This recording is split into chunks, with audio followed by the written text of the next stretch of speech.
Legend of the Northland, poem by Phoebe Cary. Let's begin with the narration. Keep your book on sight. Away, away in the Northland, where the hours of the day are few, and the nights are so long in winter that they cannot sleep them through, where they harness the swift reindeer to the sledges when it snows, and the children look like bears' cubs in their funny furry clothes. They tell them a curious story. I don't believe 'tis true, and yet you may learn a lesson if I tell the tale to you. Once when the good St. Peter lived in the world below, and walked about it preaching, just as he did, you know, he came to the door of a cottage, in travelling round the earth, where a little woman was making cakes, and baking them on the hearth, and being faint with fasting, for the day was almost done, he asked her from her store of cakes to give him a single one.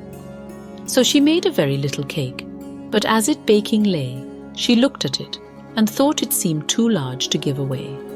Therefore she needed another, and still a smaller one. But it looked, when she turned it over, as large as the first had done.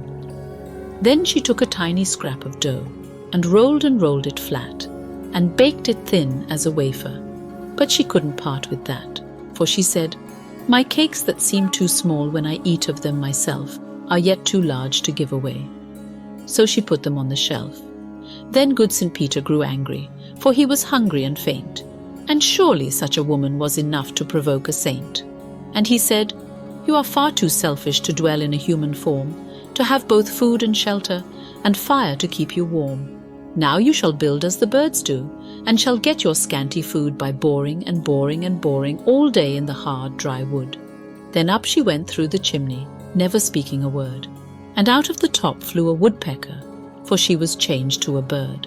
She had a scarlet cap on her head, and that was left the same, but all the rest of her clothes were burned black as a coal in the flame.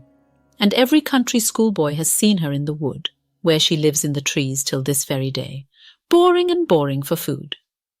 The next video will have a paragraph-wise explanation. Subscribe to never miss such an episode.